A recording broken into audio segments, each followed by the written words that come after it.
कहानी शुरू होती है एक छोटे से कमरे से जहां हीटर में करंट लीक हो रहा था और चेनमो नाम का लड़का अपनी नई रूममेट हियानु से कह रहा था कि अभी फिलहाल ये मतलब नहीं कि लीक कहाँ है, तो तुम कुछ तो पहन लो दोस्तों, मेरा नाम चेनमो है और ये लड़की जो तुम देख रहे हो ये है मेरी नई रूममेट हियानु। मैंने सुना था कि इसके पिता की बीमारी से मौत हो गई और इसका पूरा परिवार दिवालिया हो गया था, जिसकी वजह से इसे नौकरी की तलाश में यहाँ आना पड़ा। और मेरे साथ रहने का इसका एक ही कारण था कि यहाँ का किराया बहुत सस्ता था, लेकिन जब से ये मेरे साथ रहने लगी है मेरी जिंदगी का नर्क शुरू हो गया है। अगर किराए में थोड़ी बचत ना होती तो मैं इसे बिल्कुल भी बर्दाश्त नहीं कर पाता। पहले दिन जब ये अंदर आई तो मैंने नाइटली में मदद करने के लिए इसका सामान उठाना चाहा तो इसने सीधा मुझ पर तंज कसा, क्या तुमने हाथ धोए हैं? ऐसा लगा जैसे मेरे हाथ इसकी चीजें चुराने आए हो और मैं बेहद शर्मिंदा हो गया। मेरा हाथ आधे रास्ते में ही रुक गया, ना ऊपर जा पा रहा था ना नीचे, और मैं चुपचाप एक तरफ हट गया ताकि ये अंदर आ सके। जब ये अपनी बड़ी सी सूटकेस घसीटती हुई अंदर आ रही थी तो मैं अपना नाम तक बताना भूल गया और लगता है इसने भी मुझे जानने की कोई कोशिश नहीं की। जैसे ही ये घर के अंदर आई इसने नाक सिकोड़ ली और मैं समझ गया कि इससे क्या नाराजगी है। इस घर में हमेशा एक बासी सी गंध आती है जिसकी आदत मुझे भी बहुत देर में पड़ी थी। इसने पूछा तुम्हारे पास चाबी है? मैं थोड़ी देर बाहर जाऊंगी, और फिर नाक से जोर से सांस छोड़ी जैसे कोई जवाब हो,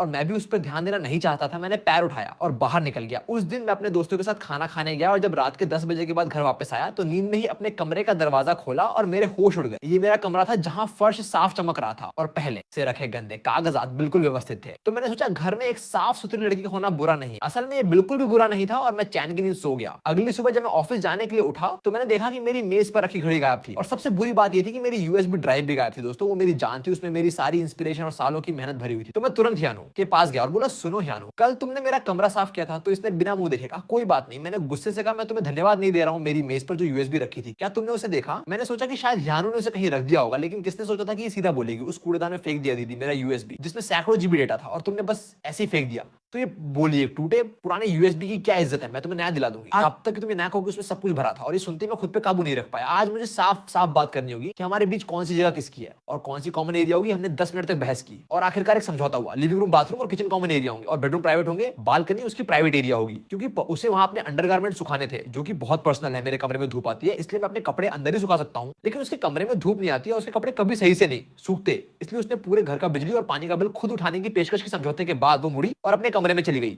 और थोड़ी देर बाद अंदर से एक रुआंसी सी आवाज आई जो धीरे धीरे तेज होती गई। मैं हैरानी से अपनी नाक पर छूने लगा, क्या मैंने उसे इतना डरा दिया था? वैसे भी मैं ज्यादा पानी बिजली तो इस्तेमाल नहीं करता, तो उसका ज्यादा पैसा भी नहीं बढ़ रहा था। फिर शनिवार की सुबह थी, मैं सपनों में खोया हुआ था कि अचानक धम से मेरे बेडरूम का दरवाजा खुला और मैं डर के मारे उछल कर खड़ा हो गया और सीधे हियानु का डरा हुआ चेहरा देखा। तो मैंने कहा दीदी अगली बार अंदर आने से पहले दरवाजा खटखटाया करो। तो ये बोली तुम दरवाजा बंद क्यों नहीं करते? मैंने कहा तुम्हें लगता है इस टूटे दरवाजे में ताला लगता है? ये बोली कोई बात नहीं, मैं तो बस 2 हैंगर लेने आई थी। और फिर बोली तुम यहाँ क्या कर रहे हो? कोई हस्तकला सीख रहे हो? मैंने कहा कुछ कहना है तो सीधे कहो। और दोस्तों मैं 6 फुट से भी लंबा एक मर्द था, लेकिन एक मजाक ने मुझे शर्मा कर लाल कर दिया। उसने 2 हैंगर लिए और उसके होठों के कोने फिर से ऊपर उठ गए और बोली अरे शिनचान के अंडरपैंट्स। और मैं सच में बेबस हो गया। मैंने कहा अगर चाहिए तो मैं तुम्हें 2 दे दूं, लेकिन उसके तेज और थोड़े अव्यवस्थित कदमों से मैं देख सकता था कि वो उतनी शांत नहीं थी जितनी दिख रही थी। यार ये रूममेट वाला मामला है, इसमें हमेशा एक एडजस्टमेंट प्रोसेस तो होता है। मैंने सोचा था कि हम दोनों एक दूसरे की लिमिट्स को समझेंगे और उसे क्रॉस नहीं करेंगे, जो कि एक सही रूममेट की पहचान। लेकिन ये उल्टा ये जानता है कि तुम्हारी बाउंड्री कहां है और फिर दिन भर उस लाइन पर इधर उधर कूदता रहता है। जैसे अब भी मेरे कमरे में बिना दरवाजा खटखटाए आ जाता है। जब मैं बाथरूम में ब्रश कर रहा होता हूं तो ये अंदर आकर टॉयलेट यूज करने लगता है, और जब मुझे देखता है तो ऐसी चीख निकालता है जैसे कोई एयर रेड सायरन हो, और इतनी तेज चीख की क्या कहना। और इसके अलावा इसकी जिंदगी का कोई कॉमन सेंस ही नहीं है। ये वॉशिंग मशीन में सारे कपड़े डालकर किस्मत पर छोड़ देता है और खाना तो बिल्कुल नहीं बनता, लेकिन बनाने की जिद करता है। और एक बार तो पूरा घर जला ही देता था। मुझे हमेशा इसे डांटना पड़ता था और सब कुछ सिखाना पड़ता था, और मुझे एक ही चीज तसल्ली देती थी कि बहुत जल्दी सीख जाता है। दूसरी बार जब इसने खाना बनाया तो इसे पता था कि पैन में आग लगने पर पानी नहीं डालना चाहिए, तो इसने कपड़े धोने वाला डिटर्जेंट डाल दिया। 16 जुलाई को इसका जन्मदिन था। मुझे कैसे पता चला? क्योंकि उस दिन ये भूत की तरह पूरे लिविंग रूम में घूम रहा था और बड़बड़ा रहा था आज मेरा जन्मदिन है, प्लीज कोई मुझे सरप्राइज दे दो, आज मेरा जन्मदिन है, प्लीज कोई सरप्राइज दे दो। देखो मेरी नींद हमेशा बहुत अच्छी आती थी, लेकिन पूरे दिन भर का ये जाप मैं बर्दाश्त नहीं कर पाया। और जैसे ही मैं गुस्से में उसे टोकने जा रहा था कि वो पहले ही जा चुकी थी, आज वो सामान्य से ज्यादा जल्दी में निकली थी और अपने कमरे का दरवाजा खुला छोड़ गई। मैंने अंदर नहीं जाया, बस दरवाजे से झांका और देखा उसकी मेज पर खाने के डिब्बे पड़े थे और आधी बची हुई ब्रेड, एक कटोरी दलिया और सब्जियों की 2 छोटी डिब्बियां। ये उसका कल का डिनर था। जैसे जादू से मैं नीचे उतरा और सब्जियां खरीदी, और जब तक खाना बना रहा था तब तक मैं उसके ऑफिस से लौटने के समय का अंदाजा लगा रहा था और अपने आप को डांट रहा था। और जैसे ही वो दरवाजे से अंदर आए, लिविंग रूम की मेज पर 4 सब्जियां और एक सूप रखा था और कोने में 4 इंच का एक छोटा सा केक भी रखा था। वो स्तब्ध रह गई। फिर बोली सिम क्या?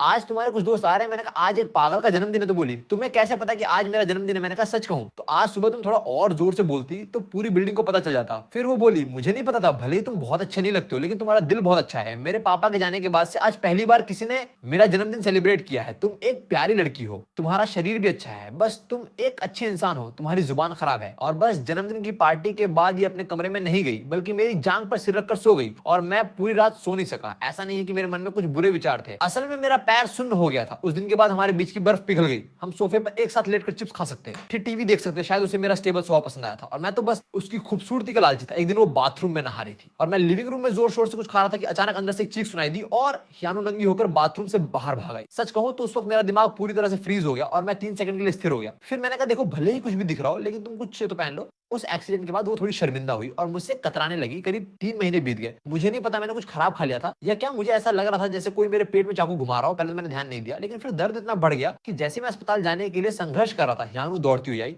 और उसने मेरा माथा छुआ। उस वक्त मैं मुश्किल से बोल पाया था। उसने बिना कुछ सोचे एक कोट पहना और मुझे नीचे ले गई। यार ये 6ठी मंजिल थी, मुझे नहीं पता अपने उस छोटे से शरीर से मुझे कैसे नीचे ले आई। उसने टैक्सी बुलानी चाहिए लेकिन उसका मोबाइल घर पर ही रह गया था, तो वो मुझे घसीटती और उठाती हुई देर रात तक अस्पताल ले आई। जब मुझे ड्रिप लगी और मैं होश में आया तब लगभग सुबह होने को थी। डॉक्टर ने कहा कि ये पेट में ऐंठन थी और कुछ गंभीर नहीं है। मैंने कहा शुक्रिया, तो बोली थोड़ा आराम कर लो, लगभग ऑफिस का समय हो गया है। मैंने कहा कोई बात नहीं, मैंने लीव ले ली है। 2 दिन बाद मैं पूरी तरह से ठीक हो गया और उसका शुक्रिया अदा करने के लिए मैंने अपने हाथों से एक शानदार डिनर बनाया। यानू खा रही थी और तारीफ कर रही थी और फिर उसने मुझसे पूछा कि क्या मैं उसके लिए जिंदगी भर खाना बना सकता हूँ, और उस वक्त मैंने बिना सोचे हाँ कह दी। और जब मैंने उसे इतना खुश देखा तो मुझे लगा कि मैंने कुछ और ही सोच लिया था। असल में उसके लिए जिंदगी भर खाना बनाने का मतलब बिल्कुल सीधा साधा था। उसके बाद से उसने डिनर के लिए ऑर्डर करना बंद कर दिया और हर दिन मुझसे जिद करके खाना बनाने को कहती थी और कहती थी कि इससे पैसे बचते हैं और खाना हाइजीनिक रहता है। मैं बड़बड़ाता था कि ये बहुत मुश्किल है, लेकिन हर बार जब मुझे वो अस्पताल ले जाने वाला उसका चेहरा याद आता तो मैं और भी तेजी से खाना बनाने लगता। लेकिन आज वो थोड़ी अजीब थी। मैं 10 मिनट से इंतजार कर रहा था और वो बाहर नहीं आई, तो मैंने उसके कमरे का दरवाजा खोला तो देखा कि वो बिस्तर पर चुपके से रो रही थी। मैंने कहा क्या हुआ, तुम्हें किसने दुख पहुंचाया? अगर कुछ हुआ है तो सीधे बोलो, हम आखिर दोस्त हैं। तो उसने बताया असल में कुछ खास नहीं है। हियानु कभी भी अपनी कंपनी में ओवर टाइम नहीं करती और टाइम पर घर चली जाती और उसकी इमोशनल इंटेलिजेंस से समझना बिल्कुल नामुमकिन है कि वो कॉर्पोरेट कल्चर को समझती हो। और उसने पहले भी मेरी देखभाल के लिए लीव ली थी। मैं समझ गया वो क्या कहना चाह रही है कि वो नौकरी छोड़ सकती है, लेकिन मैंने तो कुछ गलत किया ही नहीं है और मेरा जो कंपेंसेशन बनता है उसमें से 1 पैसा भी कम नहीं होना चाहिए। ये तो कोई छोटी सी बात है, तुम चिंता मत करो, मैं इसका इंतजाम करता हूँ। हियानु की कंपनी माइक्रो लोन देने का काम करती थी। अगले दिन मैंने औपचारिक कपड़े पहने, अपनी दाढ़ी अच्छे से बनाई और अपनी पुरानी फटी हुई नकली ब्रांड की घड़ी लगाई और पैर बाहर निकालकर उसके ऑफिस के लॉबी में घुसा। गुड मॉर्निंग सर, क्या आपका कोई अपॉइंटमेंट है? मैंने कहा नहीं, अपने मैनेजर को बुलाओ। थोड़ी देर में एक सूट पहना हुआ मोटा सा आदमी लड़खड़ाता हुआ आया। ये वही था जो मेरी याद में बसी फोटो से मेल खा रहा था। गुड मॉर्निंग सर, आप क्या सर्विस लेना चाहेंगे? मैंने कहा लोन चाहिए। सॉरी सर, 2 मिलियन यानी 2 लाख की लोन। तो मैंने कहा क्या तुम्हें लगता है मैं तुम्हारे पास 200 रुपए के लिए आया था? उस दिन मैंने उस डॉग मैनेजर के साथ बिजनेस और प्रोडक्ट्स पे बात की और प्राचीन कविताओं से लेकर जीवन के दर्शन तक सब कुछ बताया और आखिर में बिना अपना नंबर दिए वहां से चला गया। अगले दिन मैं फिर से आया और मैं लगातार 1 हफ्ते तक वहां गाड़ी रहा और आखिरकार उसे समझ आ गया कि मैं उसकी बकवास कर रहा हूं। जब मैं अगली बार गया तो उसने मुझे अनदेखा कर दिया। लेकिन मैं एक सोशल मीडिया क्रिएटर हूं, मुझे कोई और खास होना नहीं है, बस मेरे बहुत सारे कॉन्टैक्ट्स हैं। तो मैंने अपने अकाउंट पे एक हेल्प पोस्ट लगाई और देखते ही देखते बहुत सारे लोग मेरी मदद के लिए आ गए। किसी ने कहा कि वो अपनी पत्नियों को लेकर आएगा, तो किसी ने कहा कि वो हथौड़े लेकर आएगा और एक लड़का जो अभी जेल से छूटा था उसने कहा कि वो उसे दूसरे देश बेचकर थोड़े पैसे लाना चाहता है। मैं बस इतना कह सकता हूँ कि इंटरनेट की जनरेशन में बहुत सारे टैलेंट और ये लोग बात भी बहुत अच्छी करते हैं। मैं सच में इन लोगों की तारीफ करता हूँ। कुछ ही दिनों में वो मोटा मैनेजर परेशान हो गया और उसने मुझे फोन किया। जैसे मैंने फोन उठाया मैंने सीधा मामला खत्म किया, एम्प्लॉय को फायर करो और उसका पूरा कंपेंसेशन दो, बशर्ते तुम सही प्रक्रिया फॉलो करो। और जो लोग परेशानी पैदा कर रहे हैं वो अपने आप चले जाएंगे। मैंने फोन रखा और 5 मिनट भी नहीं बीते थे, यानो खुशी से दौड़ती हुई मेरे पास आई और बोली कि उसके बॉस ने पैसे देने पर हामी भर दिए। उस मैनेजर ने मुझे देखा और उसका चेहरा कड़वे नींबू की तरह हरा हो गया था और उसके आसपास के कुछ सेल्स पर्सन मुझ पर टूट पड़ने वाले थे। लेकिन मैंने दूसरी तरफ लोगों को हाथ हिलाकर सलाम किया। यानो मेरे बगल में स्तब्ध खड़ी थी। फिर बोली तुम इनसे बहुत अच्छे से मिलते हो? मैंने कहा बहुत अच्छे से, और असल में मेरी उन सबके साथ गहरी निजी बातें हो चुकी थी। उसके बाद यानो 1 हफ्ते के लिए घर पर आराम करती रही। हर दिन उठती और मेरे बनाए हुए खाने को खाती। मैंने उसे सुन लिया था जब वो बड़बड़ा रही थी कि इस हफ्ते उसका 3 किलो वजन बढ़ गया है। फिर जब वो पूरी तरह आराम कर चुकी तो उसने रिज्यूमे भेजना और इंटरव्यू देना शुरू कर दिया। उस वक्त मैं सच में उससे कहना चाहता था कि वो मेरे साथ सोशल मीडिया पे काम करे और हम दोनों दिन भर घर पर ही रहे, जो कि बहुत अच्छा। और लगता मैं मानता हूँ कि मेरे दिल में भी कुछ शैतानी थी। घर पर इतनी खूबसूरत लड़की हो तो दिन अच्छा गुजरता, लेकिन ये सब ख्वाब एक फोन की घंटी ने तोड़ दिए। हियानो को एक नई नौकरी मिल गई थी। सिफांग डिस्ट्रिक्ट में वो एडमिनिस्ट्रेटिव वर्क करेगी और उसे यहाँ से मेट्रो से 1 घंटे लगेंगे। उस रात हमने सेलिब्रेट किया और शराब के नशे में मैंने बेपरवाही से पूछा तो तुम कब शिफ्ट कर रही हो, क्या मैं तुम्हारी मदद करूं? तो वो बोली, मैंने कब कहा कि मैं शिफ्ट हो रही हूँ? मैंने कहा बस ऐसे ही पूछा क्योंकि तुम्हारी नई कंपनी बहुत दूर है। तो बोली दूर नहीं है। मैंने कहा पहले तुम ये नहीं कहती थी, जब 40 मिनट ज्यादा लगते थे तो तुम शिफ्ट होने की बात करती थी। फिर मैंने उसी नशे में उसके कंधे पर हाथ रखा और कहा अगर दोबारा कोई तुम्हें परेशान करे तो मुझे बताना, मैं तुम्हारी रक्षा करूंगा। और उस रोशनी में दो अकेली आत्माएं अब इतनी उजड़ी नहीं लग रही थी। और ठीक उसी वक्त मेरे फोन पर एक मैसेज आया मुझे, और तुम दोनों को बहुत अफसोस है लेकिन मैंने ये घर बेच दिया है और खरीदार को जल्दी से जल्दी घर खाली करने की जल्दी है, कृपया करके जल्द से जल्द शिफ्ट हो जाइए। मैं वहीं पर स्तब्ध रह गया। काफी देर तक मैं कुछ नहीं बोल पाया और फिर मुड़कर यानू की तरफ देखा। हम अब इस घर में नहीं रह सकते, तुम कहाँ शिफ्ट होने की सोच रही हो? मैंने कहा मैं शायद सिफांग चला जाऊंगा, वो मेरी कंपनी के करीब है तो कम टेंशन होगी। और तो मैंने कहा शायद मैं बाहर इलाके में कोई शांत और सस्ती जगह ढूंढूंगा जहां मुझे इंस्पिरेशन मिले। हम में से किसी ने भी साथ में रहने की बात नहीं की और ये एक डरावनी सी सिंक्रोनाइजेशन थी। आखिरकार हमने एक साथ जो वक्त बिताया वो बहुत छोटा था, शुरू के झगड़ों से लेकर फिर एक दूसरे को समझने तक और फिर साथ मिलकर लड़ने तक वक्त बहुत तेजी से गुजर गया था। अगर हमें और 6 महीने मिल जाते तो मैं अपने दिल की बात कहने की हिम्मत जुटा पाता कि क्या वो मेरे साथ जिंदगी भर रहेगी, लेकिन अब ये पूछना गलत माना जाएगा। मैंने कहा तो फिर क्या रहेगा, अगर मैं तुम्हारे साथ सिफांग चलूं और एक घर ढूंढूं तो साथ रहने में बहुत पैसे बचेंगे। उसने कहा मेरे नए ऑफिस में एक सहकर्मी है, कल हम दोनों ने साथ रहने की बात पक्की कर ली। मैंने बस ऐसे ही पूछ लिया। तो मैंने कहा सहकर्मी के साथ रहना बेहतर है, इससे ऑफिस आने जाने में भी साथ रहोगे। जिस दिन वो गई मैंने हियानो का सामान नीचे तक पहुंचाया। उसने अपना हाथ बढ़ाकर मेरे कंधे की धूल झाड़ी और पूछा क्या तुम गले लगना चाहोगे? मैंने सोचा गले लगना बहुत अटपटा होगा और कहा इतना भावुक होने की जरूरत नहीं है। और जैसे ही मैंने सोचा कि बात खत्म हुई, हियानो अचानक मुड़ी और मुझसे लिपट गई और मैंने बिना सोचे उसे कसकर पकड़ लिया और उस छोटी सी शिफ्टिंग गाड़ी को देखता रहा जो उसे लेकर दूर जा रही थी। हवा में जो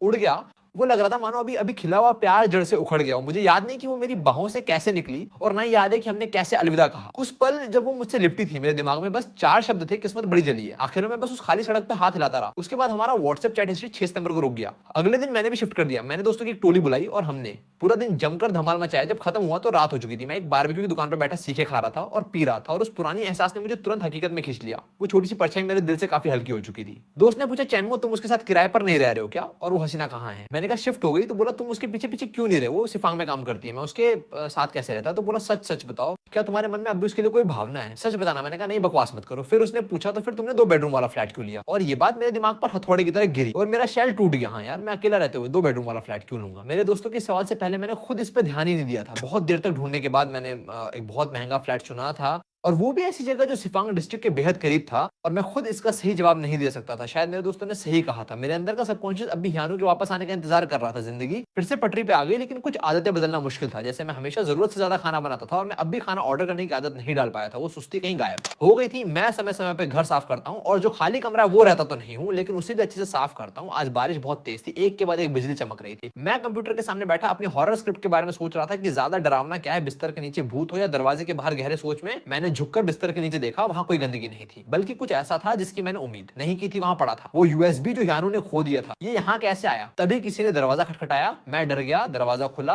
और बाहर भीगी हुई मुर्गी की तरह एक लड़की खड़ी थी और मैं हैरान रह गया। उसने कहा अरे तुम एक हाथ तो बढ़ाते क्या यार, अब क्या नया नाटक है? देखो ये रियल एस्टेट एजेंट कितने गंदे होते हैं, मैं सीधे तुम्हें किराया ट्रांसफर कर दूंगी, इससे एजेंट का कमीशन बचेगा, तुम नई रूममेट का स्वागत करने का। ये तरीका बहुत अजीब है। मैंने कहा जल्दी से नहा लो नहीं तो तुम्हें जुकाम हो जाएगा। और हाँ हीटर करंट लीक करता है, मैंने तुम्हारे लिए कई बार चेक किया था। वैसे तुम यहाँ कैसे पहुंची? बोली रियल एस्टेट वाले लड़के से पूछकर हम दोनों ने एक ही एजेंट के जरिए फ्लैट ढूंढा था, भूल गए क्या? और वो लड़का काफी अच्छा है, उतना गंदा नहीं जितना तुम कह रहे थे। मैंने कहा हाँ वो लड़का वाकई अच्छा है, मैं कुछ और कह रहा था, वो बहुत काला है। मैंने कहा हाँ ये सच है। हियानो एक गाना गुनगुनाते हुए दूसरे कमरे में चली गई और मैं लिविंग रूम के सोफे पर झुक गया। मेरी उंगलियों में अभी भी उसे गले लगाने के बाद बारिश का ठंडापन था। मैं उठा और किचन में गया और फिर से वो सारा बचा हुआ खाना गर्म किया जो मैंने बना रखा था। हियानो ने जब अपना कमरा सेट कर लिया तो उसे दोबारा भूख लगी होगी। इस लड़की की भूख को मैं अच्छी तरह से जानता था। ये दुबली पतली दिखती है लेकिन खाने के मामले में ये किसी से कम नहीं है। पहले जब हम पुराने घर में रहते थे तो जब भी मैं 4 सब्जियां और एक सूप बनाता था ये मुझसे आधा कटोरा चावल ज्यादा खाती थी और हमेशा ऐसे बहाने बनाती थी कि खाने की महक बहुत अच्छी थी। असल में वो खुद ज्यादा नहीं खाती थी। थोड़ी देर में ही दूसरे कमरे का दरवाजा खुला। हियानो हल्के गुलाबी रंग का साफ पजामा पहने हुए सोफे पर गिरी और मेज पर रखे गर्म खाने की तरफ घूरने लगी। उसकी आंखें चमक उठी तो बोली तुमने सच में गर्म कर दिया। असल में मैंने बहुत खा लिया था, बस बहुत अच्छी महक आ रही है तो 2-4 बार और खा लूंगी। और ये कहते ही उसने चॉपस्टिक उठाई और बिल्कुल नेचुरल तरीके से खाना शुरू कर दिया और वो खो गई और वो अलसी भी गायब हो गई जो बारिश में भीगने के बाद आई थी। और उस बिछड़ने का वो सारा अजीबोगरीब पल जैसे हमारे बीच कभी कोई दूरी ही नहीं थी, जैसे वो हमेशा से इसी घर में रहती थी। मैं उसके सामने बैठा उसे खाते हुए देख रहा था और मेरे होंठ अपने आप ऊपर उठ गए। मैंने कहा तुमने कहा था ना कि नए सहकर्मी के साथ रहना बहुत अच्छा है, तो फिर तुम अचानक से इस तेज बारिश में भीगती हुई यहाँ क्यों आ गई? तो बोली बिना कुछ सोचे मुझे एक नई रूममेट मिल गई है। और हियानो का चॉपस्टिक पकड़े हुए हाथ रुक गया, उसके कानों की लौ हल्की लाल हो गई और वो धीरे से बोली वो सहकर्मी उसके साथ रहा नहीं जा रहा था, वो बहुत परेशान करने वाला था। पहले ही दिन वो बड़बड़ाया कि मैं बाथरूम में बहुत देर करती हूँ और रात को उठने पर बहुत शोर करती हूँ। वो जितना बोल रही थी उतना ही मानो उसे ज्यादा दर्द हो रहा था और उसने अपने होंठ बंद कर लिए, बिल्कुल वैसे ही जैसे पुराने घर में जब वो कंपनी के बॉस से परेशान होती थी। और आखिर में उसकी आवाज बहुत धीमी हो गई और उसने सिर झुका लिया और मेरी तरफ देखने की हिम्मत नहीं थी। उसके कान इतने लाल थे कि खून निकल जाए, मेरा दिल पिघल गया। मैं अब उस पर मजाक नहीं कर सकता था। मैंने अपना हाथ बढ़ाकर उसके बालों में सरकाया। वो एहसास अभी वैसा ही था, नरम और रुई जैसा। और मैंने कहा अगर आना है तो आ जा, ये फ्लैट वैसे भी 2 कमरे का है, तो खाली ही पड़ा, तो आएगी तो थोड़ी रौनक हो जाएगी। तो बोली सच में तुम्हें मैं परेशानी नहीं लगती? मैंने कहा परेशानी तो तुम्हें बहुत बड़ी रखाना आता है ना, कॉमन सेंस है और हमेशा मेरी चीजें छेड़ती रहती है, लेकिन तू बहुत सुंदर है इसलिए मैं अनिच्छा से तुझे रख लेता हूँ, लेकिन कुछ शर्तों के साथ। पहली शर्त, मेरे स्टडी रूम में मेरी चीजें छेड़ना नहीं, खासकर मेरे स्क्रिप्ट और यूएसबी, ये मेरी कमाई है। दूसरी शर्त, खाना मैं बनाऊंगा लेकिन बर्तन साफ करना, टेबल साफ करना, कचरा बाहर निकालना, ये सब तुम्हारी जिम्मेदारी होगी और आलस मत करना। तीसरी शर्त, रात को नहाने से पहले तुम मेरा इंतजार करोगी जब तक मैं हीटर चेक ना कर लूं। पिछली बार की तरह लापरवाही नहीं चलने दूंगा। वो लगभग एक्सीडेंट हो गया था। समझ गई। मैं वादा करती हूँ कि अब से बहुत अच्छी रहूंगी और तुम्हारी बिना इजाजत कभी कोई चीज नहीं छेड़ूंगी। बर्तन भी मैं ही साफ करूंगी और हीटर चेक कराने के बाद ही नहाऊंगी, वादा है। मैं तुम्हें कोई परेशानी नहीं दूंगी। उसकी बातें बहुत ईमानदार लग रही थी, लेकिन मैं अच्छे से जानता था कि इस लड़की की आधी बातों पर ही यकीन कर सकता हूँ। कुछ ही दिनों में ये दोबारा मेरी बाउंड्री के आसपास घूमने लगेगी, लेकिन मुझे कोई शिकायत नहीं है, क्योंकि अकेले रहने पर जो सन्नाटा रहता था और ठंडा खाली घर, उसे तो ये कभी कभार शोर मचाना ज्यादा अच्छा है। कम से कम घर में थोड़ी जान तो है। डिनर के बाद हियानु ने अपने आप प्लेटें उठाई और किचन में ले जाकर नल खोल दिया और बर्तन साफ करने लगी। मैं किचन के दरवाजे पर खड़ा होकर उसे देख रहा था। उसके हाथ बहुत मास्टर नहीं थे, लेकिन वो बहुत ध्यान से और डरते हुए बर्तन साफ कर रही थी, जैसे कहीं टूट न जाए। मैंने पूछा, वैसे तुम्हें कैसे पता चला कि मैंने किस एजेंट से फ्लैट लिया? उन लोगों ने तुम्हें मेरा नया पता देने की हिम्मत कैसे की? मैंने सोचा था कि वो रूल्स फॉलो करते हैं। तो बोली, मैंने उस एजेंट लड़के को बहुत परेशान किया, यहाँ तक कि उसके लिए एक मिल्कशेक भी खरीदा और बोला कि तू और मैं बहुत अच्छे दोस्त हैं और हमारे बीच थोड़ी सी अनबन हो गई थी और अब मैं उससे दोबारा अच्छा बनाना चाहती हूँ। तो वो पिघल गया और उसने मुझे पता दे दिया। उसने ये भी बताया कि जब तुमने फ्लैट लिया था तो तुमने खासकर 2 बेडरूम वाला फ्लैट पूछा था, क्योंकि तुम्हें कमरा खाली रखना चाहते थे। तब उसने सोचा कि तुम मेरा ही इंतजार कर रहे हो। मैंने कहा उसकी बातों पर ध्यान मत दो। मैंने सोचा कि 2 कमरे वाला फ्लैट ज्यादा बड़ा होता है, एक कमरा रहने के लिए और दूसरा ठीक से स्टडी के लिए, तो मैंने तो ले लिया। तुम्हारा इंतजार नहीं कर रहा था। और तो और किसने पुराने घर में पूछा था कि क्या मैं उसके साथ सिफांग मजाक कर रहा हूँ? किसने पूछा था? इतना बेशरम। और फिर हम दोनों ने एक साथ पुरानी बातें निकालना शुरू कर दिया जैसे बच्चे हो। और मैंने कहा अब पुरानी बातें निकालने का कोई मतलब नहीं, जल्दी जाकर अपने बाल सुखाओ, नहीं तो सुबह सिर दर्द होगा और जुकाम होगा तो मैं तुम्हें अस्पताल नहीं ले जाऊंगा। मैंने तो ऐसा कहा, लेकिन मैं मुड़ा और हेयर ड्रायर ले आया। मैंने उसे प्लग लगाया और उसके बाल सुखाने लगा। यह ना थोड़ी देर के लिए हैरान हुई, लेकिन फिर चुपचाप सोफे पर बैठ गई। मैं उसके पीछे खड़ा था और मेरी उंगलियां उसके लंबे बालों को बड़े प्यार से सहला रही थी। हेयर ड्रायर की गर्म हवा धीरे धीरे बालों पर पड़ रही थी, जो मेरी उंगलियों में बहुत नरम लग रहे थे। कमरे में बहुत सन्नाटा था, सिर्फ हेयर ड्रायर की गूंज थी। और ठीक उसी पल मेरे दिमाग में एक विचार आया कि अगर जिंदगी हमेशा ऐसे ही गुजरे तो बहुत अच्छा हो ना, कोई ड्रामा ना कोई बड़ा कंफ्लिक्ट, सिर्फ रोज के 3 वक्त का खाना और हर सुबह शाम साथ रहना। तू नटखट है और मैं मुस्कुराता हूँ। हम एक दूसरे का साथ देते हुए हर सामान्य दिन को मीठा बना दें। ये मेरे लिए जो एक सोशल मीडिया ब्लॉगर हूँ और हमेशा घर पर ही रहता हूँ और जिसकी जिंदगी में ज्यादा सामाजिक मेलजोल नहीं है, ये उससे भी ज्यादा खुशी है। यानू के शिफ्ट होने के अगले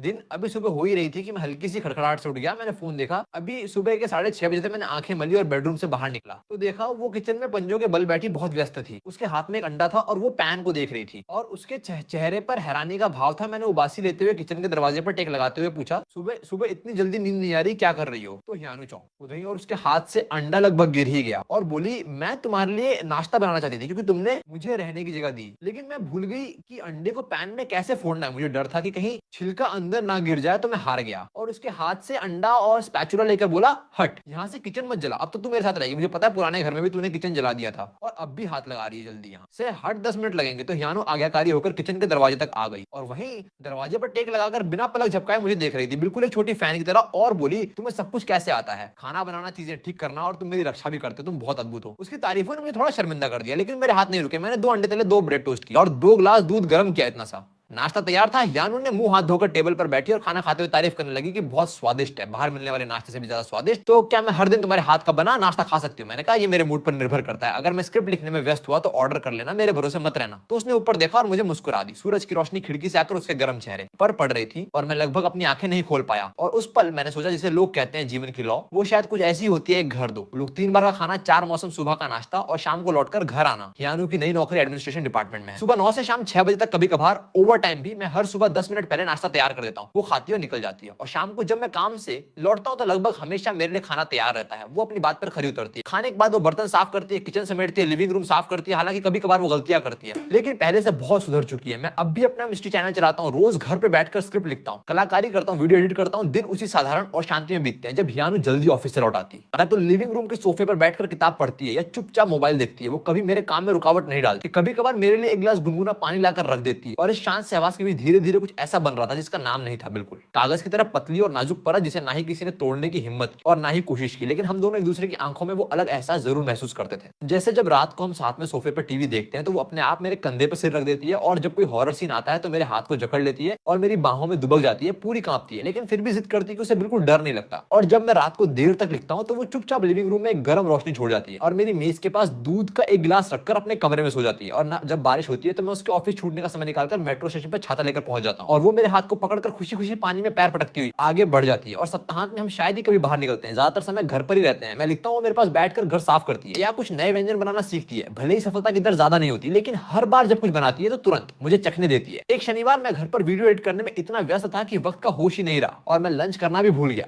यानू ये देखकर उसने मुझे टोका नहीं और चुपचाप किचन में जाकर इंटरनेट पर वीडियो देखकर बॉन्टन्स बनाना सीखने लगी। जब मैं खत्म करके स्टडी रूम से बाहर निकला तो मैंने मेज पर बने हुए बेढंगे बॉन्टन्स की एक प्लेट देखी। वो एप्रन पहने हुई थी, उसके हाथों पर आटा लगा हुआ था और वो मुझे उम्मीद भरी नजरों से देख रही थी। मैंने उन बॉन्टन्स को देखा, कुछ का मैदा फटा हुआ था तो कुछ का स्टफिंग बाहर निकल रहा था। मैं हंसने से खुद को रोक नहीं पाया। मैंने एक चम्मच लिया और एक बॉन्टन खाया। स्वाद काफी अच्छा था, बस नमक थोड़ा ज्यादा हो गया था, तो थोड़ा नमकीन हो गया था। यानू बेसब्री से पूछ रही थी कैसा लगा कैसा लगा। मैंने मुस्कुराते हुए कहा बहुत अच्छा, बिल्कुल खराब नहीं है, बस नमक थोड़ा ज्यादा है, अगली बार थोड़ा कम डालना। फिर मैंने प्लेट के सारे बॉन्टन्स खत्म कर दिए और यानू ये देखकर ऐसे उछल पड़ी जैसे किसी बच्चे को तारीफ मिली हो। उस दोपहर हम दोनों बालकनी में धूप सेंक रहे थे। वो कुर्सी पर लेटकर आंखें बंद की धूप ले रही थी और मैं उसके बगल में बैठा उसका चेहरा देख रहा था और मेरा दिल बड़े शांत और खामोश हो रहा था। उसने पूछा तो क्या हम सबसे अच्छे रूममेट है ना? मैंने कहा बिल्कुल, हम सबसे अच्छे रूममेट तो हैं ही, लेकिन सबसे अच्छे दोस्त भी हैं। तो मुझे चमचमाती आंखों से देखने लगी। उसकी आंखों में कुछ भाव थे जो मैं नहीं समझ पाया। उसने मुंह खोला तो कुछ कहना चाहा, लेकिन आखिर में बोली नहीं, सिर्फ हल्का सिर हिलाया। मैं जानता था कि वो क्या सोच रही है और मैं क्या सोच रहा हूँ। बहुत पहले हम दोस्ती और रूममेट से बाहर निकल चुके थे, बस हम दोनों सही वक्त का इंतजार कर रहे थे जब हम दोनों में वो हिम्मत होगी कि अपने दिल के उस प्यार को जाहिर कर सकें। दिन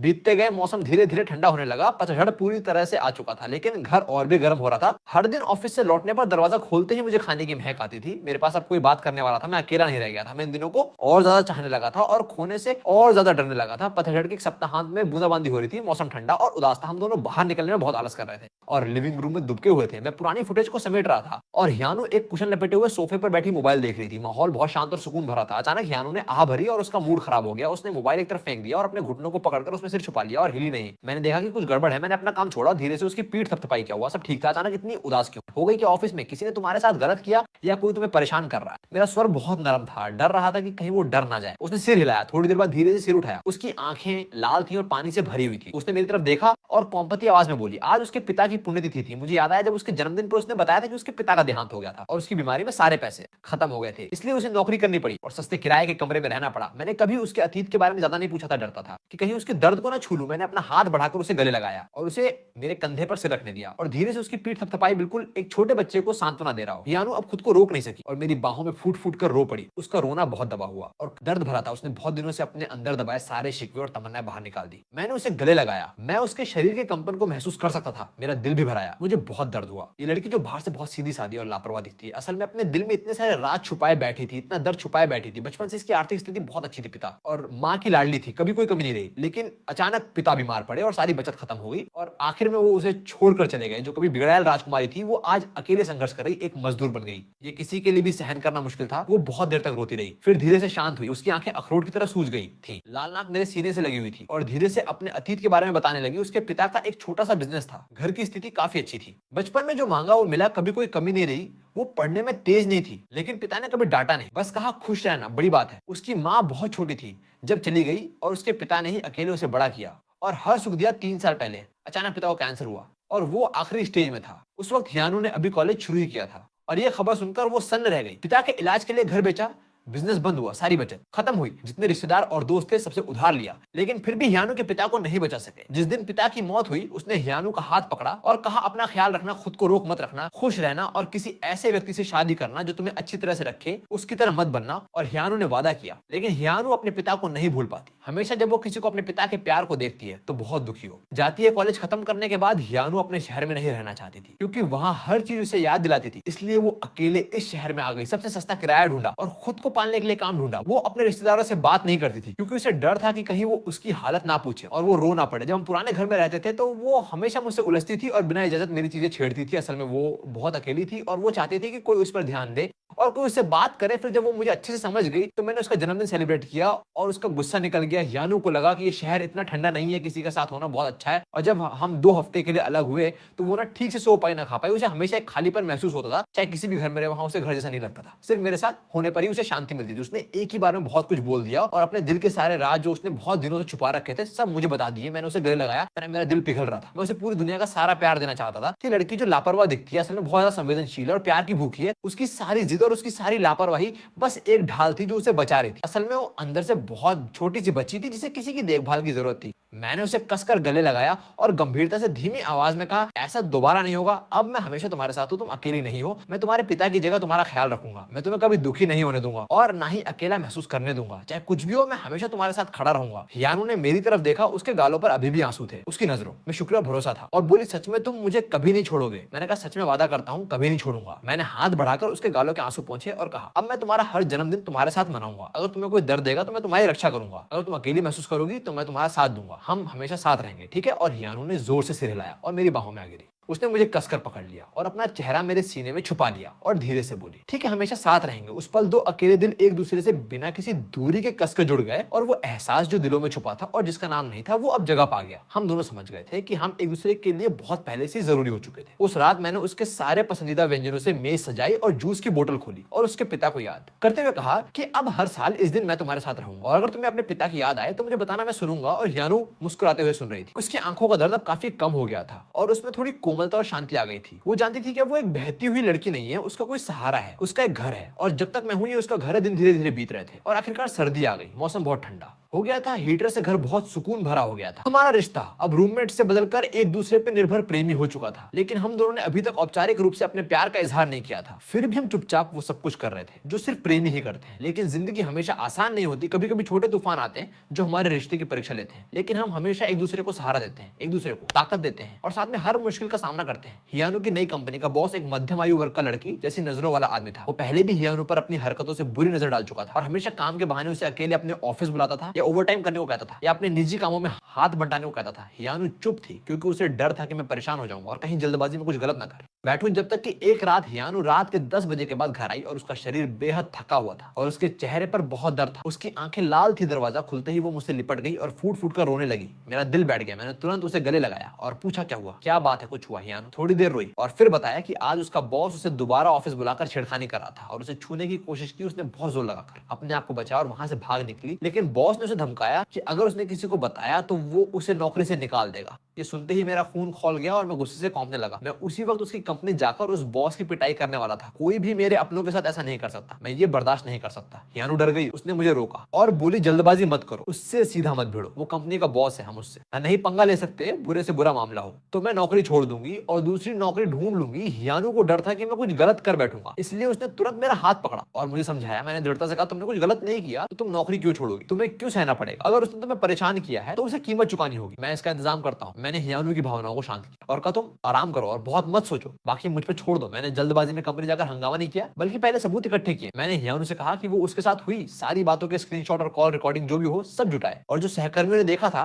उनके बयान में मैंने उम्मीद नहीं की थी कि ये बॉस सिर्फ हियानो को ही नहीं बल्कि कंपनी की और भी लड़कियों को परेशान करता था। लेकिन सबको नौकरी जाने का डर था, इसलिए सब चुप थे। मैं बहुत दिनों से सोशल मीडिया पर काम कर रहा हूँ और मेरे बहुत सारे मीडिया वाले दोस्त हैं और ब्लॉगर दोस्त हैं। मैं जानता हूँ कि इस तरह के ऑफिस हैरेसमेंट और बदमाश बॉस से कैसे निपटना है। पहले मैंने उन सारे सबूतों को अनाम रूप से कंपनी के मुख्यालय भेजा और फिर मैंने कुछ स्थानीय ब्लॉगर से संपर्क किया और उन्हें धीरे से ये मामला समझाया और सभी कामकाजी महिलाओं को सावधान रहने की चेतावनी दी। और मैंने एक वकील दोस्त से भी कानूनी सलाह ली और केस करने का अधिकार सुरक्षित रखा। 2 दिन भी नहीं बीते थे कि कंपनी के मुख्यालय से लोग आ गए और उस बदमाश बॉस ने बहाने बनाने की कोशिश की। लेकिन सबूत ऐसे थे कि वो झूठ नहीं बोल सकता था और दूसरी लड़कियां भी सामने आई तो वो सफेद झूठ नहीं बोल सका। कंपनी ने अपनी साख बचाने के लिए उसे तुरंत निकाल दिया और सार्वजनिक रूप से माफी मांगी और सभी पीड़ित कर्मचारियों से माफी मांगी और वादा किया कि कंपनी में प्रबंधन को मजबूत किया जाएगा ताकि ऐसा दोबारा ना हो। जब हियानो को यह खबर मिली तो वो हैरान रह गई और मुझे बहुत प्रशंसा भरी नजरों से देखने लगी। तुम कमाल हो, तुमने इतनी जल्दी सब ठीक कर दिया। मैंने सोचा था कि इसमें बहुत समय लगेगा। मैंने बिना सोचे कहा, तुम्हें पता नहीं कि तुम किसकी गर्लफ्रेंड हो जो तुम्हें छेड़ेगा। मैं उसकी ऐसी की तैसी कर दूंगा और बोलते मुझे एहसास हुआ कि मैंने गर्लफ्रेंड कह दिया है।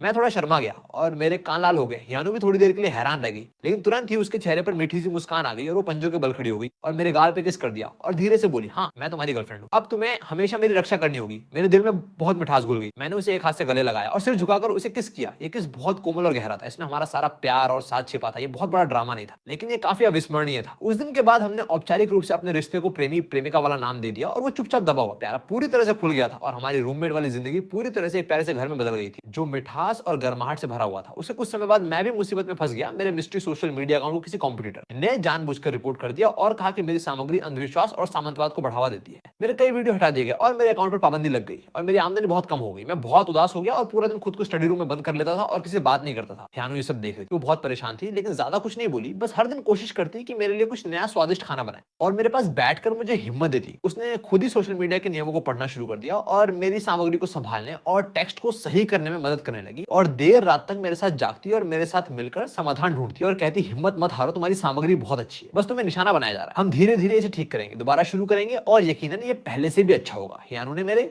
बगल में बैठकर मेरा हाथ पकड़ा और मुझे अपनी दृढ़ नजरों से हिम्मत दी। उसके साथ और प्रोत्साहन से मैंने धीरे धीरे अपनी मानसिकता बदली और सामग्री को दोबारा से बेहतर बनाया और विवादों से बचते हुए बेहतर वीडियो और विज्ञापन बनाए। और हियानु ने भी मुझे आइडिया देने में मदद की और उसके दिमाग के आइडिया बहुत अलग और अजीब थे जो मेरे मिस्ट्री चैनल के लिए एकदम सही थे। और अप्रत्याशित रूप से इसे दोबारा सेट करने के बाद चैनल की ट्रैफिक धीरे धीरे लौटने लगी और पहले से भी बेहतर हो गई और फॉलोअर्स भी तेजी से बढ़ने लगे और कमाई भी पहले से काफी बेहतर हो गई। मैंने हियानु को गले लगाते हुए कहा, सच में ये सब तुम्हारी वजह से, अगर तुम ना होती तो शायद मैं अब भी उदास होता। तुम मेरी लकी स्टार हो। ये सुनकर हियानु बहुत खुश हुई और बोली कि वो मेरी गर्लफ्रेंड है तो उसे मेरी मदद करनी चाहिए और भविष्य में हम दोनों मिलकर अपनी जिंदगी को और बेहतर बनाएंगे। हियानु मेरी बाहों में दुबक गई और मीठी मुस्कान बिखेर दी। असल में सबसे अच्छा प्यार कभी एक व्यक्ति का एक तरफा देना नहीं होता, बल्कि एक दूसरे का साथ देना, एक दूसरे को सहारा देना होता है। जब मुश्किलें आए तो कोई तुम्हारे साथ खड़ा हो और जब तुम गिरो तो कोई तुम्हें उठाए और तूफान से पार ले जाए और कभी तुम्हें अकेला न छोड़े। फिर धीरे धीरे सर्दी आ गई और इस शहर में पहली बर्फ गिरी, आसमान से बर्फ के फूल गिर रहे थे और सब कुछ बर्फ से सफेद हो गया था और बहुत सुंदर लग रहा था। वो सप्ताह था, बाहर बहुत बर्फ गिर रही थी और घर के अंदर हीटर पूरी ताकत से चल रहा था। मैंने पहले से बहुत तैयारी की थी और सोचा था कि हियानु को औपचारिक रूप से प्रपोज करूं और उसे एक रिचुअल दे दूं। भले ही हमने पहले अपने प्यार का इजहार कर लिया था, लेकिन मैंने कभी औपचारिक रूप से उसे प्रपोज नहीं किया था और हमेशा लगता था कि मैंने उसके साथ कोई रस्म अदा नहीं की है। ये लड़की मेरे साथ किराए के घर में रहती है, उसे ना तो किसी तरह की बरकत मिली है और ना ही किसी तरह का सम्मान, और उसने बहुत दुख उठाया है। मैं उसे पूरी सुरक्षा देना चाहता था ताकि उसे पता चले कि मैं सच में अपनी पूरी जिंदगी उसके साथ बिताना चाहता हूँ। मैंने थोड़ा पहले ही घर को सजाना शुरू कर दिया था। मैंने महंगे फूल या मोमबत्तियां नहीं खरीदी, बल्कि उसकी पसंद की रंग बिरंगी छोटी लाइटों से लिविंग रूम और बालकनी को सजाया और मैंने उसके सारे पसंदीदा व्यंजन बनाकर एक पूरी मेज सजाई और एक छोटा सा केक और एक साधारण सी चांदी की अंगूठी खरीदी जो बहुत कीमती नहीं थी, लेकिन मैंने उसे उस पैसे से खरीदा जो मैंने बहुत दिनों से बचा कर रखा था। और ये मेरे दिल की बात थी। सुबह हियानु जागी और बेडरूम से बाहर निकली और उसने गर्म और रोमांटिक अंदाज में सजे हुए लिविंग रूम को देखा और खानों से भरी पूरी मेज देखी। वो थोड़ी देर के लिए सन्न रह गई और हैरानी से मुझे देखने लगी और पूछा, आज क्या दिन है, तुमने ऐसा क्यों किया? मैंने उसका हाथ पकड़ा और उसे मेज पे बैठाया और बहुत गंभीर और गहरी नजरों से उसकी आंखों में देखा और एक शब्द बोला, आज कोई खास दिन नहीं है, बस मैं तुम्हारे सामने औपचारिक रूप से अपना प्यार इजहार करना चाहता हूँ। मैं तुम्हें एक रस्म देना चाहता हूँ और अपने दिल की बात बताना चाहता हूँ। हम दुश्मन रूममेट से एक दूसरे से नफरत करने लगे, फिर धीरे धीरे एक दूसरे को जाना, फिर साथ देना और अब एक दूसरे को समझना। मैंने कभी नहीं सोचा था कि मेरी जिंदगी किसी एक व्यक्ति की वजह से इतनी गर्म हो जाएगी और इतनी भरपूर हो जाएगी। पहले मैं सोचता था कि मैं अकेला ही ठीक हूँ, खाने को कुछ हो और रहने को एक जगह हो, बस इतना काफी था। लेकिन तुमसे मिलने के बाद मुझे पता चला कि घर किसे कहते हैं और फिक्र किसे कहते हैं। मेरे पास ज्यादा पैसे नहीं है, ना ही कोई बहुत बड़ी काबिलियत है, मैं एक साधारण सोशल मीडिया ब्लॉगर हूँ। मैं तुम्हें बहुत अमीर वाली जिंदगी नहीं दे सकता, लेकिन मैं वादा कर सकता हूँ कि अब के हर दिन मैं तुम्हें बहुत प्यार करूंगा, तुम्हारा बहुत ख्याल रखूंगा, तुम्हें कभी दुखी नहीं होने दूंगा और ना ही अकेला महसूस करने दूंगा। तीनों वक्त का खाना मैं बनाऊंगा और पूरी जिंदगी तुम्हारे साथ रहूंगा। हियानु, मैं तुमसे प्यार करता हूँ। ये कोई पल भर का जुनून नहीं है, बल्कि बहुत सोच समझ कर लिया गया फैसला। क्या तुम मेरी गर्लफ्रेंड बनोगी और पूरी जिंदगी मेरे साथ बिताओगी और मुझसे शादी करोगी? मैंने वो साधारण सी चांदी की अंगूठी निकाली और एक घुटने पर बैठ गया और उसकी तरफ देखा। मैं बहुत घबराया हुआ और उम्मीद से भरा हुआ था। हियानु वहीं खड़ी रह गई और उसकी आंखों से आंसू छलक पड़े, खुशी के आंसू, और वो बहुत खुश थी। उसने जोर से सिर हिलाया और रुंधी हुई आवाज में कहा, हाँ मैं बहुत पहले से चाहती थी। मैं उठा और उसकी उंगली में अंगूठी पहना दी और साइज एकदम सही था और मैंने उसे कसकर गले लगाया और उसके कान में धीरे से कहा, अब तुम हमेशा के लिए मेरी हो गई हो, अब तुम भाग नहीं सकती। हियानु मेरे गले लगकर खूब रोई, लेकिन साथ ही बहुत खुश भी थी और अपने हाथ की अंगूठी देखकर मुस्कुराते हुए बोली, ये सबसे अच्छा तोहफा है जो मुझे मिला है और ये किसी भी सोने चांदी के गहने से ज्यादा खूबसूरत है। उस दिन हम खिड़की के पास खड़े थे और बर्फ को गिरते हुए देख रहे थे और खाना खा रहे थे और भविष्य की बातें कर रहे थे। हमारे दिल बहुत गर्म थे और ना ना कोई बड़ा भाषण था, ना ही कोई महंगा उपहार, लेकिन ये साधारण सी खुशी किसी से भी बहुत कीमती थी। पूरे दिन बर्फ गिरती रही, रात होते होते बर्फ रुक गई, बाहर सब सफेद हो गया था, चांदनी बर्फ पर पड़ रही थी और बहुत खूबसूरत लग रही थी। मैं हियानु का हाथ पकड़कर सीढ़ियों से नीचे घूमने चला गया। मोटी बर्फ पर पैर रखते हुए कुरकुराने की आवाज आ रही थी हाथ में। हाथ थामे हम धीरे धीरे आगे बढ़ रहे थे, बातें कर रहे थे, हंस रहे थे, खेल रहे थे। सर्दी की ठंड को एक दूसरे की गर्मी ने दूर कर दिया। हियानु ने आसमान में चांद की तरफ इशारा किया और खुशी से बोली, चांद कितना गोल है, लेकिन सबसे गोल चांद भी उससे ज्यादा खूबसूरत नहीं है। मैंने सिर झुकाकर उसके माथे को प्यार से किस किया और उस पल मुझे लगा कि जिंदगी की सबसे बड़ी खुशी यही है कि लाखों लोगों के बीच तुम्हें सही व्यक्ति मिल जाए और तुम वही हो, बाकी की जिंदगी भी तुम ही हो। हमने औपचारिक रूप से अपने रिश्ते को मान लिया और वादे करने के बाद भी हमारे दिन पहले की तरह शांत और गर्म बने रहे। लेकिन अब एक पक्केपन और स्थिरता के साथ ये रूममेट वाली बहती हुई जिंदगी नहीं थी, बल्कि दो लोगों का साथ और सहवास था। हियानु रोज ऑफिस जाती है और शाम को लौटती है, उसके लिए गर्मा गर्म खाना इंतजार कर रहा होता है। मैं अपने सोशल मीडिया करियर पे काम करता रहता हूँ और धीरे धीरे फिर से पटरी पे आ गया हूँ। कमाई पहले से ज्यादा स्थिर है। मैं वो नौसिखिया ब्लॉगर नहीं रहा जो मुश्किल से गुजर बसर कर पाता था। हम साथ में पैसे बचाते हैं और भविष्य की योजना बनाते हैं। हमने सोचा है कि एक साल में अपना घर खरीदने के लिए डाउन पेमेंट करेंगे और सच में अपना एक घर रखेंगे जो सिर्फ हमारा हो। जिंदगी में अभी भी छोटी मोटी ठनठन होती है, जैसे मैं अब भी उसकी भुलक्कड़ और लापरवाही पर बड़बड़ाता हूँ और वो अब भी मेरे तीखेपन और अनरोमांटिक होने पर शिकायत करती है। लेकिन हम दोनों समझते हैं कि यही हमारे बीच के प्यार का तरीका है। हम झगड़ते हैं और लड़ते हैं, लेकिन कभी सच में नाराज नहीं होते, बल्कि हमारा रिश्ता दिनों दिन बेहतर होता जाता है। नए साल के दौरान हियानु अपने पिता से मिलने अपने शहर गई। मैं उसके पिता की कब्र के सामने खड़ा होकर बहुत गंभीरता से बोला, मैं हमेशा हियानु का ख्याल रखूंगा, उसके साथ अच्छा व्यवहार करूंगा और उसे सुकून दूंगा। हियानु मेरे बगल में खड़ी थी, मेरा हाथ पकड़े हुए। उसकी नजरों में शुक्रिया और शांति थी। नए साल के बाद हम वापस किराए के घर आ गए और नए साल की शुरुआत की मैंने और भी मेहनत से कंटेंट बनाना शुरू कर दिया और मेरा चैनल और भी बड़ा हो गया और मैंने कुछ अच्छे विज्ञापन लिए और मेरी कमाई पहले से कई गुना बढ़ गई और मेरे पास बचत भी बढ़ने लगी। और हियानु ने भी एक बेहतर काम करने वाली और स्थिर कंपनी में नौकरी बदल ली, जहां उसकी तनख्वाह भी पहले से बहुत ज्यादा थी और उसे किसी से छेड़खानी नहीं झेलनी पड़ती थी। वो रोज खुश रहती है। हम अब भी उसी 2 कमरे वाले किराए के घर में रहते हैं, लेकिन ये जगह अब हमारा अपना छोटा सा घर बन चुकी है। इसका हर कोना हमारी यादों से और हमारे रोज के जीवन से भरा हुआ है। हम सुबह एक साथ उठते हैं, मैं नाश्ता बनाता हूँ, वो घर साफ करती है, शाम को हम एक साथ ऑफिस से लौटते हैं, एक साथ खाना बनाते हैं, एक साथ टीवी देखते हैं और दिन भर की मजेदार बातें करते हैं। सप्ताहांत पर या तो हम दोनों घर पे रहते हैं या बाहर घूमने और फिल्म देखने चले जाते हैं। बहुत शांति, लेकिन बहुत खुशी। कभी कभी हम उन दिनों को भी याद करते हैं जब हम पुराने घर में रहते थे और याद करते हैं वो टूटा हुआ दरवाजा जो बंद नहीं होता था और हीटर में करंट लीक होने का डर और उसका मेरा यूएसबी फेंकने की सनक और मेरा उससे अस्पताल ले जाने की मूर्खता। और वो सारे दिन हम हंसते हैं और एक दूसरे को देखकर मुस्कुराते हैं। यानू ने धीरे से पूछा, अगर उस वक्त तुम मेरे साथ रहने को हाँ नहीं कहते और बाद में मकान मालिक ने घर नहीं बेचा और तुम बेसिक टायर वापस नहीं आए, तो क्या हम एक दूसरे को खो देते? मैंने उसे कसकर गले लगाया और पक्के स्वर में कहा, नहीं, भले ही हम खो जाते लेकिन हम जिंदगी भर नहीं खोते, क्योंकि जो लोग एक दूसरे के लिए बने होते हैं चाहे वो कितनी भी बार मुड़े आखिर में मिल ही जाते हैं। बहुत चक्कर खाने के बाद मैं तुम्हें ढूंढ ही लूंगा और तुमसे प्यार कर बैठूंगा, क्योंकि ये तो होना ही था यार। किस्मत बड़ी अजीब है, शुरू में नफरत और घृणा से लेकर फिर धीरे धीरे प्यार होना और फिर आखिर में उम्र भर का साथ दे देना। जिंदगी जैसे एक लंबा चक्कर है जो दिखने में आकस्मिक लगता है, लेकिन असल में ये नियत है। एक अनजान शहर में 2 अकेली आत्माएं एक सस्ते किराए कमरे की वजह से मिलती है, एक दूसरे के साथ रहते हुए प्यार हो जाता है और रोज के साधारण दिनों को एक गर्मजोशी भरी कविता बदल देती है। देखते देखते फिर से बाहर आ गए, खिड़की के बाहर फूल खिल गए, सब कुछ फिर से हरा भरा और जिंदा हो गया। हमने अपना डाउन पेमेंट पूरा कर लिया और हमने एक ऐसा 2 कमरे वाला छोटा सा फ्लैट चुना है जिसका लेआउट बहुत अच्छा है और जहां खूब धूप आती है और जो यानू के ऑफिस से ज्यादा दूर भी नहीं है और मेरे घर से काम करने में भी आसानी होती है। जिस दिन हमने एग्रीमेंट पर साइन किया, हम एक दूसरे का हाथ पकड़े हुए थे और अपने घर को देख रहे थे और हमारी आंखें बहुत भावुक और उम्मीद से भरी थी। यानू ने मुझे गले लगाया और खुशी से बोली, आखिरकार हमारा अपना घर हो गया, अब हमें किराए का घर नहीं लेना पड़ेगा और ना ही कभी शिफ्ट होना पड़ेगा। अब से यही हमारा घर है, एक उम्र भर का घर। मैं दिल खोलकर हंसा और बोला, हाँ, अब से ये हमारा घर है, एक किराए के। पुराने छोटे से फ्लैट से लेकर अपना खुद का घर तक हमने साथ मिलकर काम किया, साथ मिलकर संघर्ष किया और आखिरकार एक स्थिर घर पा लिया। जब हम शिफ्ट हुए तो हमने ज्यादा लोगों की मदद नहीं ली। हम दोनों ने धीरे धीरे अपना सामान पैक किया और हर उस चीज को जिसमें हमारी यादें थी बड़े प्यार से अपने नए घर में रखा। और वो यूएसबी जो कभी खो गया था और फिर मिल गया, उसे मैंने अपने स्टडी टेबल पर सबसे दिखने वाली जगह रख दिया, क्योंकि ये हमारी मुलाकात की गवाह थी। और वो बाहरी हार्ड डिस्क जो उसने मुझे शुरू में दी थी वो भी मैंने संभाल कर रखी, जो हमारी यादों और मेरे इंस्पिरेशन से भरी हुई थी। नए घर को बहुत ही सुकून भरे अंदाज में सजाया गया और बिल्कुल हमारी पसंद के स्टाइल में। नए घर की पहली रात हमने खाने की एक शानदार मेज सजाई और रेड वाइन की एक बोतल खोली और अपनी नई जिंदगी का जश्न मनाया। यानू मेरे सामने बैठी थी और चुपचाप मुस्कुरा रही थी और उसकी